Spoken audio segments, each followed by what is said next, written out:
ayatnya kan ma asoba musibatin fil ardi wala fi anfusikum illa fi kitabim min qabli an nabraha inna dzalika 'ala Allahi yasir likai la ta'sau ala ma fatakum wala tafrahu bima.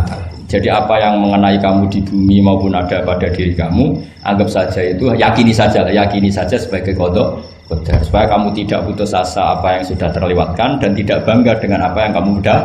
Misalnya saya ini kan termasuk kiai keren misalnya itu saya tidak pernah bangga karena memang ditulis kalau suatu saat Gus Baik itu keren, jadi bangganya di mana? Kan sesuai skena. Jadi untuk menghilangkan ujub bangga itu dengan cara iman sama qada qadar. Terus likaila tak soal fatakum, kamu tidak perlu putus asa dengan apa yang sudah kelewat. Misalnya masa lalu kamu ya tadi diusir istri, suami, macam-macam lah, utangnya banyak, wes sudah bangkit saja, sudah takdir.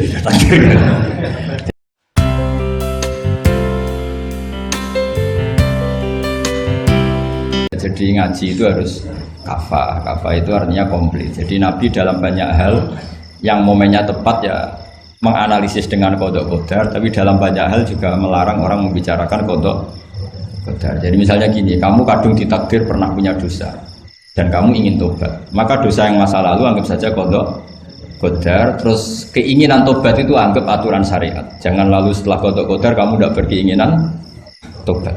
Ini penting saya utarakan karena Nabi itu menghentikan pasti dua kali. Saya jamin di setiap konteks sosial Nabi pasti menghentikan dua kali. Dua kali itu dua solusi.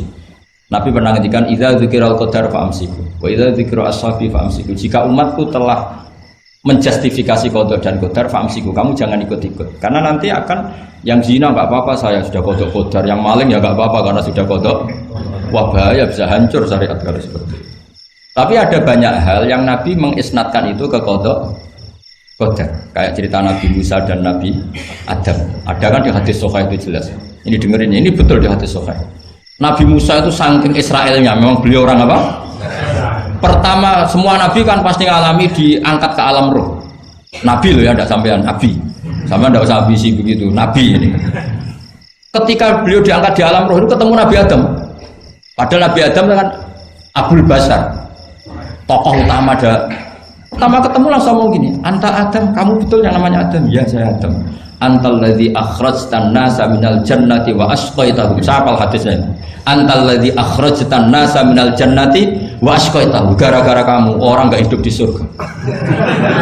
Jadi kalau sampean marah gara-gara kamu, saya harus cari uang sampai Korea. Coba kalau kita masih di surga, enggak perlu kerja di mana? Karena semuanya tersediakan, nggak punya istri jelek, semuanya cantik karena bidadari. Gara-gara jenengan kita harus keluar di bumi dan keluar dari surga. Nabi Adam itu karena orang sepuh ya, beliau santai saja. Anta Musa, kamu betul Musa? Ya saya Musa. Anta kalimu, ya saya kalimu. Anta Sofio, ya saya. Nabi Adam masih muji-muji. Ini pentingnya orang bijak. Jadi kalau sama nanti ngelawan saya tetap bijak insya Allah. Tapi sampai bisa neraka, ngelawan kiai itu dosa. Dosa sekali, bukan dosa biasa, sangat dosa. Nabi Musa, Nabi Adam masih anta sofiwo, anta kalimu. Bukankah kamu melihat di Taurat bahwa saya akan dosa dan akan dosa saya sudah ditulis 40 tahun sebelum saya dosa? Iya ya Musa, iya ya Nabi Adam, ya betul gitu. Berarti kamu mengkritik saya, atalumunani fi amrin qad qadahu. Kamu mengkritik saya, menyalahkan saya dengan sesuatu yang sudah diqada-qadar oleh Allah sebelum saya lakukan. Jadi sudah ditulis sama Allah 40 tahun sebelum saya salah, sudah ditulis skenario-nya. Nanti Adam akan salah, terus keluar dari surga. Memang dari awal Allah skenario-nya seperti itu. Itu ibarat istri kamu sudah tahu, ini kalau miskin setia, kalau sudah kaya nanti pola, itu sudah tahu. Tapi anehnya istri kamu ketika nyata pola kok tidak siap. Padahal sebetulnya sudah tahu gitu ya kan. Makanya saya kalau ngaji di mana-mana bilang, kelirunya orang Indonesia itu satu. Kalau ilmunya terbukti itu tersiksa, itu kelirunya orang ini. Semua cowok tahu nggak? Semua lelaki tahu nggak? Kalau nggak pernah nafakoi diomelin, tahu nggak? Tahu. Tapi ketika itu nyata nggak siap. Harusnya ketika nyata diomelin, alhamdulillah ilmu saya benar termulia. Tapi istri kamu juga gitu. Biasanya wong lanang duwe akeh pola. Terus dengar sampean mulai cinta orang lain, harusnya kan alhamdulillah ilmu saya benar kan. Artinya gini, manusia saja bisa memprediksi. Kan nggak mungkin kita nyifati Allah nggak tahu Nabi Adam salah sebelum nyata-nyata salah. Tentu itu tidak mungkin. Nah, maknanya kodok kodar kira-kira gitu. Allah itu tahu apa yang akan terjadi. Tapi tetap saja ini nggak boleh dipakai justifikasi untuk maksiat. Makanya jelas aturan Quran, saya mohon kamu nggak boleh salah. Ini nanti saya baca. Saya hafal tapi ini biar tamu ayatnya. Itu ayatnya kan ma asoba musibatin fil ardi wala fi anfusikum illa fi kitabim min qabli an nabraha inna dzalika 'ala Allahi yasir likai la ta'sau 'ala ma fatakum wala tafrahu bima. Jadi apa yang mengenai kamu di bumi maupun ada pada diri kamu, anggap saja itu, yakini saja sebagai qada qadar, supaya kamu tidak putus asa apa yang sudah terlewatkan dan tidak bangga dengan apa yang kamu sudah. Misalnya saya ini kan termasuk kiai keren misalnya itu saya tidak pernah bangga karena memang ditulis kalau suatu saat Gus Bahat itu keren. Jadi bangganya di mana? Kan sesuai skena. Jadi untuk menghilangkan ujub bangga itu dengan cara iman sama qada qadar. Nah, terus likaila tak soal fatakum, kamu tidak perlu putus asa dengan apa yang sudah kelewat. Misalnya masa lalu kamu ya tadi diusir istri, suami, macam-macam lah, utangnya banyak, wes sudah bangkit saja, sudah takdir. Jadi mungkin ada yang mencarikan, coba ini carikan, mungkin di surat Hadid itu apa yang tadi dicari ayatnya. Pokoknya ayatnya tadi apa? Ma asoba min musibatin fil ardi wala fi anfusikum apa illa fi kitabim min qabli an nabraha inna dzalika 'ala Allahi yasir likaila taksau 'ala ma fatakum wala tafrahu bima atar. Jadi qada qadar ditulis supaya kamu tidak putus asa menyesali apa yang sudah kelewat dan bangga kumoluhur terhadap apa yang kamu dapat. Jadi misalnya Pak Jokowi jadi presiden, untuk menghilangkan ujub ya, memang sudah ditulis kalau akan jadi, ya biasa saja sesuai skenario. Nah, ya sama seperti sampean suatu saat tua, terus untungmu coplok, terus dredeg kepleset tiba, soalnya harus senang saja. Zaman kamu muda juga sudah tahu kalau nanti akan seperti itu. Jadi kalau itu terjadi, ya sudah, memang akan seperti itu. Jadi ringan saja. Ini pentingnya ngaji. Jadi sesuatu itu mudah sekali kalau dianalisis dengan ya cukup ya. Satu lagi aja jangan. Kalau nggak salah itu surat Hadid. Biar ditahukan suratnya.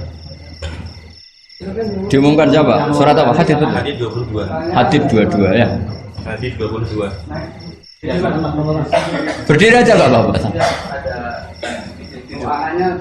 Oh enggak. Oh ya nggak apa-apa gimana? Assalamualaikum warahmatullahi wabarakatuh. Waalaikumsalam warahmatullahi wabarakatuh. Saya mantan sama Kiai. Ya. Sebenarnya saya baru kenal Kiai itu 3 minggu yang lalu lewat YouTube. Ya. Ada yang kirim di FB saya, walaupun dengan komentar yang agak mirip lah. Iya. Kalau nggak salah waktu itu Pak Kiai membahas masalah perang Khandaq, yang mengatakan bahwa Nabi itu waktu itu satu saja, tidak tahu apa-apa, tapi ada Salman yang menyampaikan ini komentarnya. Netizen anak-anak. Tapi pertanyaan saya itu bukan itu Pak. Iya gimana? Pertanyaan saya itu saya tertarik. Kenapa cara pasang sokoknya itu ada rambut di? Iya.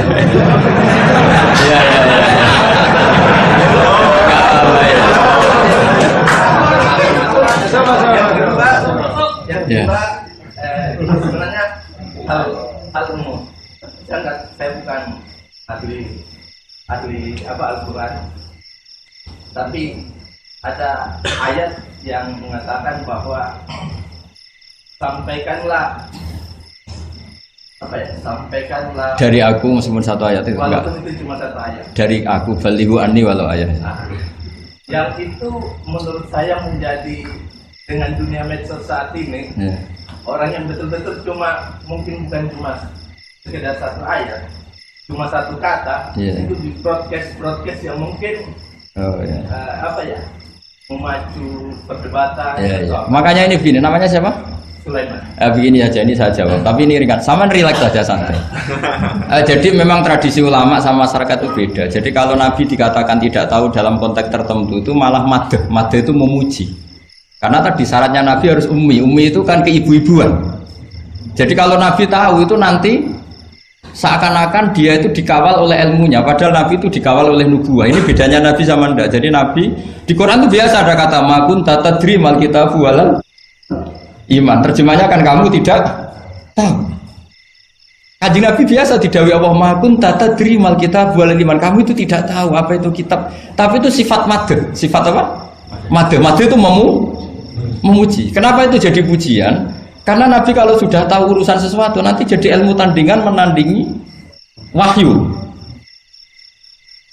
Lah mungkin netizen nyuwun sewu bukannya ngeritik, bukannya apa, mungkin nggak paham tradisi ulama itu. Jadi kalau ulama bilang Nabi itu tidak tahu itu bukan sifat dzam tapi sifat madh, memuji. Di Quran banyak kalimat makun tatadri mal kitabu walal iman. Makanya Nabi ketika disuruh baca Iqra ya Muhammad, jawabnya gimana? Saya tidak bisa baca, tapi bukan sifat buruk, justru bagus. Kalau Nabi bisa baca, ilmunya nanti dikira beliau belajar dari buku-buku dan itu dia jadi Nabi. Wah itu memang bacanya banyak. Clear ya ini ya, supaya nggak salah paham. Jadi dikatakan tidak tahu kalau Nabi itu bagus, madh. Nggak bisa baca juga madh, sifat pujian. Kalau kamu tidak bisa baca buruk sekali. Itu jelas. Ya kan, tahu semua kan ketika Nabi disuruh baca bilang apa? Saya tidak bisa baca, tapi itu bagus. Karena semuanya biar karena wah. Ya, soal gaya peci saya ini Islam khas ya, khas ini. Nah, yang ini yang penting, yang pertanyaan sampean terakhir bali wa ani walau aja. Memang ini semenjak dunia medsos memang dengan tanda kutip agak kecelakaan. Mengutip kutipan tokoh atau apa hanya sepotong-potong itu bahaya. Bahayanya begini, itu bukan hanya karena yang ngendikan tokoh. Meskipun Quran kalau wakafnya salah itu ya bahaya. Coba misalnya begini, ada orang wakaf di depan orang yang paham bahasa Arab. Inna woha la yastahi, terus wakaf ya Pak. Terjemahnya gimana? Allah tidak punya rasa malu. Sehingga di ilmu Quran itu diaturkan ada wakaf yang haram, yaitu wakaf yang rusak makna. Harus diteruskan inna woha la yastahi ayyadriba masalam ma ba'u. Allah tidak malu bikin perumpamaan sekecil apapun makhluk itu. Misalnya buat perumpamaan dengan nyamuk. Coba kalau bacanya satu ayat terpotong. Inna woha la yastahi, Allah tidak malu. Bayangkan didengar orang yang paham bahasa Arab. Jadi problem kita adalah kadang ngutip ya gitu. Jadi apa ya tadi belum mendengarin kompletnya ngaji. Jadi kalau ada ulama bilang Nabi tidak tahu itu sebenarnya madh itu ngelem karena memang begitu. Makanya Allah bilang apa? Makun tatadri mal kitabu walal iman. Muhammad kamu tidak tahu apa yang maknanya kitab, maknanya iman. Tapi nggak tahu ini untuk Nabi kelebihan karena kalau Nabi tahu dulu berarti ilmunya sebagian diserap dari Taurat dan Injil, dari yang macam-macam. Makanya dulu orang kafir kalau ngeritik Nabi kan walaqad na'lamu annahu yaquluna innama yu'allimuhu basar. Muhammad pinter macam pernah belajar. Terus Allah menjawab Muhammad enggak pernah belajar, bahkan baca saja tidak. Jadi kalau Nabi dikatakan nggak bisa baca, nggak tahu itu madh. Saya ulang lagi untuk Nabi itu madh. Sehingga semua yang dilakukan Nabi in huwa illa wahyu yuha, semua hanya berdasar wahyu. Ini bedanya Nabi dengan selain Nabi. Makanya Nabi itu nggak pernah baca, nggak boleh memang. Karena tadi pasti ini jadi ilmu tandingan. Itu bahaya kalau untuk Nabi, supaya semuanya orisinil dari Allah. Nabi itu sama Allah dikosongkan, semuanya kosong. Semuanya dari ilmu yang diwahyukan oleh Allah Subhanahu wa Ta'ala, jelasnya. Jadi baliwani walau ayat itu saya mohon maksudnya itu ayat itu bukan ayat satu Quran potongan, enggak. Ayat yang muhkamah, yang utuh. Tapi kalau satu potongan ya enggak boleh. Tadi misalnya dipotong apa inna woha la yastahi kan kayak. Makanya di bab ilmu tajwid kan diterangkan wa ba'da tajwidika lil hurufi la budda mim ma'rifatil wuqufi. Setelah kamu tahu tajwid ikhfa idhar idgham, kamu harus mengenal ilmu waqaf. Karena sekali salah waqaf itu fa. Ya gitu Mas Sulaiman ya. Assalamualaikum.